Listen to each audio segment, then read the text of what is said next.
wilayah Capil 11 dan 12.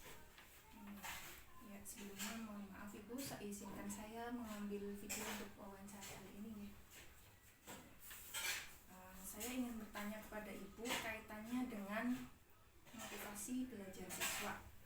Menurut Ibu nih, apa saja sih faktor yang menyebabkan rendahnya motivasi belajar pada siswa itu?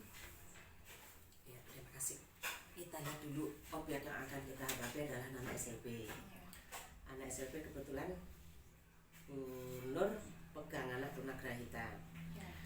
Anak tunagrahita itu sendiri kan kita tahu memiliki kemampuan yang rendah, otomatis itu akan berpengaruh kepada semua pada sendi kehidupannya, termasuk rendahnya mereka untuk belajar. Karena dengan kemampuan yang rendah itu sendiri akan menghalangi, akan menghambati segala kemampuan yang ada.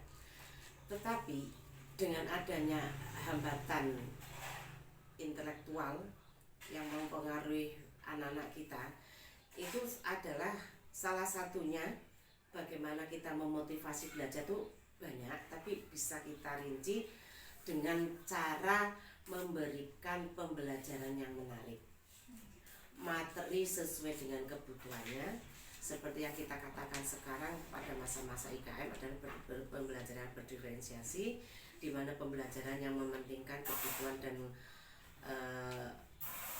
kelainan yang disandang yang harus kita terapkan di lapangan. Itu yang pertama, materi dengan sesuai kemampuan, materi yang menarik, situasi yang mendukung, alat-alat peraga juga yang menarik, warna-warna yang mencolok, situasi yang kondusif, lingkungan yang bagus, dan jelas faktor utama juga kita guru harus betul-betul kreatif dan inovatif dalam memberikan pembelajaran. Kita nggak perlu muluk-muluk mencapai pembelajaran yang harus dicapai dalam satu capaian pembelajaran, karena di situ hanya sebuah panduan di mana harus kita capai di situ. Tapi kita juga harus mementingkan kepentingan anak-anak, kemampuan mereka sampai di mana, bakat mereka sampai di mana, minat mereka sampai di mana, kita ambil, kita cuplik, kita ambil sesuaikan dengan kebutuhan mereka. Otomatis dengan kita melihat materi yang sesuai, diselaraskan dengan kemampuannya, itu otomatis anak akan senang, dan kita pun bisa belajar banyak dari mereka bahwa mereka membutuhkan sesuatu yang amat sangat bervariasi. Kita tidak pernah bisa meninggalkan internet. Di situ banyak materi yang menarik yang membuat anak-anak kita tuh lebih bahagia, lebih nyaman, bukan hanya terpancang pada buku modul, itu pun tidak seberapa, tapi kita akan lebih banyak menimba materi di dalam browsing istilahnya. Itu banyak banget materi yang akan kita pakai dan kita sesuaikan dengan kebutuhan. Otomatis dengan pembelajaran yang menarik, materi yang sesuai dengan kemampuannya, lingkungan yang menunjang, terus kita juga bisa menggunakan multimedia yang bagus, karena sekarang dituntut untuk menggunakan multimedia itu benar-benar kita harus terapkan, kita gunakan sebaik mungkin untuk kebutuhan anak-anak kita yang berkebutuhan khusus, karena mereka membutuhkan itu. Sekarang untuk gurunya Ibu, apa masih ada guru yang belum memanfaatkan teknologi dalam pembelajaran?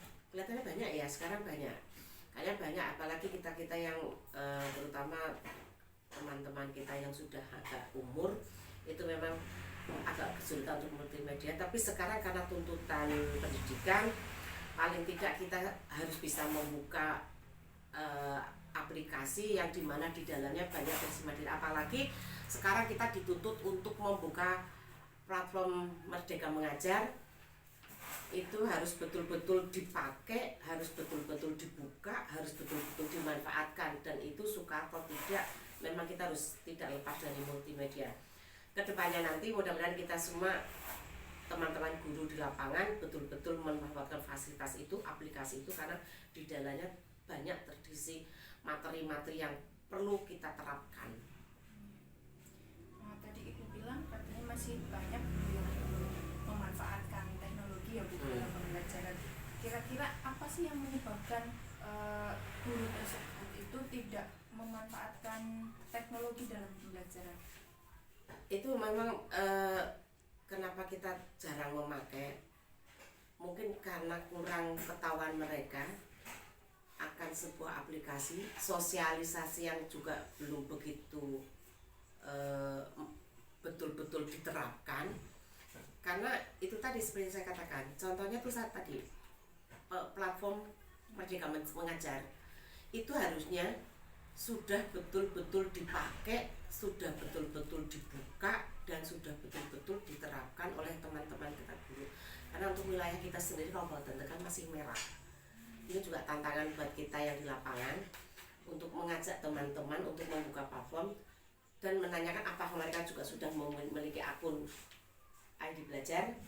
Yang kita menggunakan itu memang suka tidak suka memang harus ada sosialisasi yang mendasar yang mengatakan bahwa salah satu itunya tadi PMM betul-betul harus dipakai. Kan itu ibaratnya kiblat kita nanti ke sana ke depan menuju pembelajaran IKM murni itu memang PMM betul-betul harus dipakai, dan itu tugas kita semua di lapangan.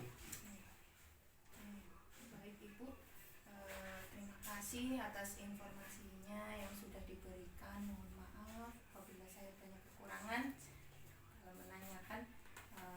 Minta doanya Ibu, mudah-mudahan sukses dalam PPJ-nya Ibu. Amin. Terima kasih Ibu.